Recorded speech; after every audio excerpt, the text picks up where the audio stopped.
Of an 11 years old little girl who is trying to find herself.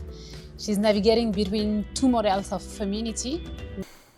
The real question of Cuties is, can we as women truly choose who we want to be beyond the world models that are imposed upon us by society? I recreate the little girl who I was at that age, growing up in two cultures, is what gave me the strength and the values I have today.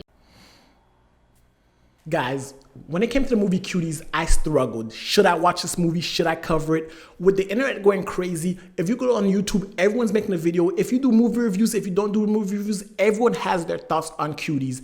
And I thought to myself, like, there seems to be a disconnect here. Critics rate it so high and audience rate it so low. What's the problem? So it's what's the problem? So I decided I should watch Cuties, and I saw the movie. I saw it, and I want to start off by saying that I thought the movie was a good movie. The movie was good. The story was great. The execution was terrible. There is no reason whatsoever to have 11-year-olds gyrating on screen, twerking and doing all that shit. Like, that was unnecessary excess. I understand the thought process behind wanting to make people uncomfortable, but at what point is that exploitation? At what point is it making people uncomfortable and then exploiting the very people you're trying to protect from exploitation? So let's talk about the movie, how Netflix fucked up the marketing, and how the whole crew behind Cuties dropped the ball on this one. Because from the writing to the casting to the director to the publisher to the producer to Netflix, all these people had a way of saying, stop right there, this is too much. But none of them did. But is that a bad thing for Netflix, really? Think about it. Netflix has been trending for the past 2 weeks, right? Because of this movie. And when you have blockbusters like Mulan and Tenet coming out, instead of focusing on these big blockbusters, Christopher Nolan, Tenet, Disney's Mulan, we're focused on this small indie movie called Cuties. And is that a win for Netflix?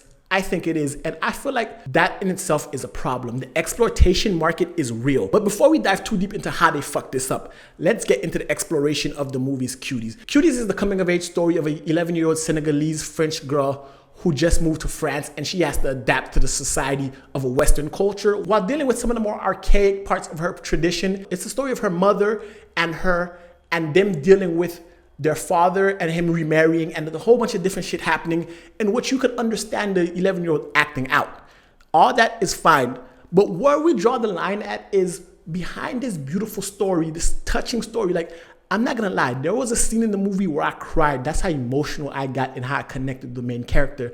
But then I couldn't even stay crying because I had to be like, whoa. Like, I had to take a step back because while the story's sad, you have an 11-year-old twerking on screen. Like, bruh, that is the crux of the issue I feel like everyone's having with this movie, is the fact that the messaging is great. The director's intent is phenomenal, like, to bring light to this, and then you show it actually. It's like, me as a movie reviewer, as a critic, and as a father, I don't want to see little girls twerking in front of me. I do not want to see that at all. However, I do want to see people express their artistic integrity, but there has to be a fine limit. Like, while all art is subjective, not all art is meant to be consumed. For example, I can watch the movie and be like, I see the deeper messaging behind it. And the same side, there could be a neckbeard in his basement fapping off to this movie. And instead of bringing light to this exploitation of these kids, we have this fat neckbeard or this perverted neckbeard or we have Jared from Subway, like, whetting his appetite at the very notion of this movie. And that is the issue. That is where you fucked up at. Because the messaging, the people you want to reach, right, are the people like me and the people like some of the audience members who are a pod. You want to shine light on this exploitation of these girls, toddlers and tiaras. What's the other one? Dance moms.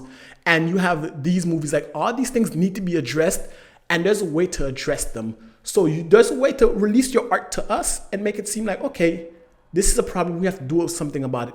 But when you have 11-year-olds wearing skin-tight clothes, leather pants, gyrating every 10 minutes and doing things that, like, there's a problematic scene in this movie where the young girl tries to seduce an older man for a cell phone. And she's 11 and she's willing to get buck-ass in front of the guy.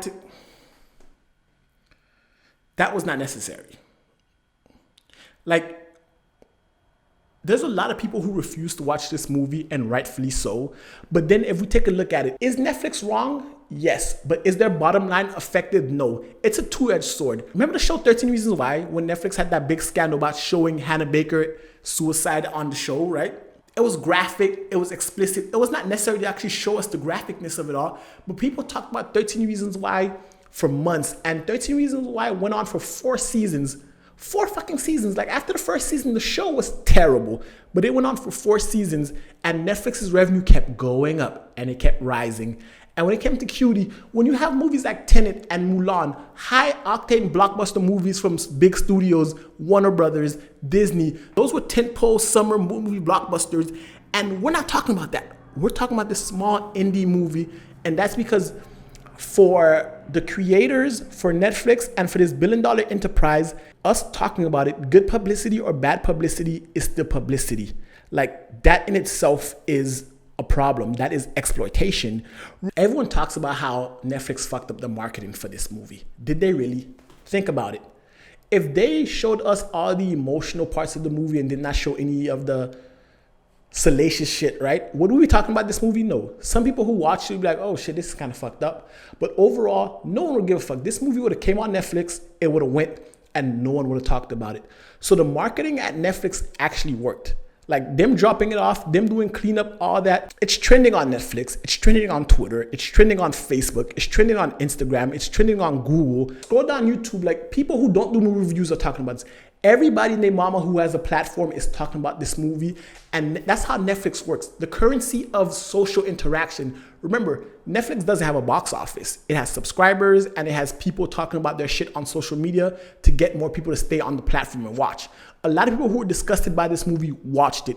Me, it's my job. I have to watch it. I have to give it an honest opinion. And my honest opinion is the movie itself is a fine movie. The messaging is a great messaging. The execution, trash. The depiction, terrible.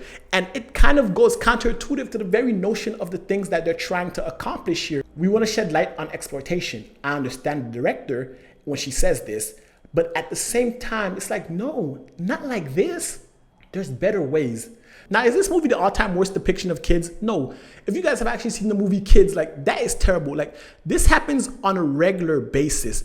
What really strikes people the wrong way is the fact that this movie sheds a light and turns the mirror on society on itself. For example, we have dance moms. We have toddlers and tiaras. We have all these people who are opposed to what's happening, but then these are the same individuals who also glorify this type of behavior.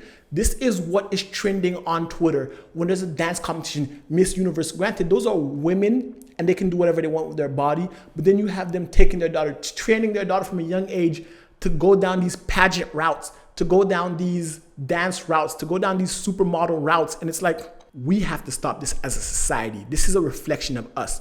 We should not be in the process of normalizing this. And if we're releasing movies like this, it's normalizing it.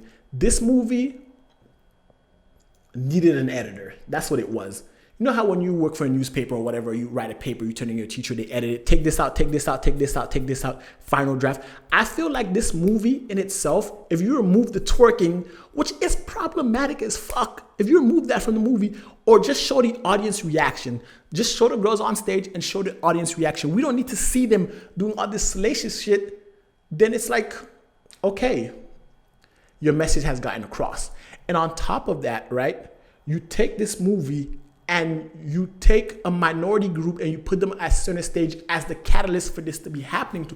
Why it's based on the writer's own perspective of life and her growing up to a certain degree, it's still the fact that you're taking a little black girl, you're making her the catalyst of sexualization. Because the other girls in this movie, they were dancers before her, but they were trash. Like, you could, like, they dressed provocatively, but their dancing was terrible. But then you have the little girl teaching them how to twerk, teaching them how to do these suggestive poses, and it's like, bruh, this is terrible. This is a problem in itself. And overall, the movie itself is a good movie. If you don't want to watch it, I don't blame you. You shouldn't have to watch it. And that's the creator's fault. That's Netflix's fault. And that's a fault. And they fumbled the bag. Like, you don't have to watch it. I watched it so you guys don't have to. My thoughts on this movie is that it's problematic as fuck. We cannot normalize this type of exploitation. But overall, the story works. But then at what point is a good story worth it? At what point? At what point Does it go from shedding light on exploitation to actual exploitation? Let me know in the comment section below, guys. That's my thoughts and my explanation on the Cuties movie.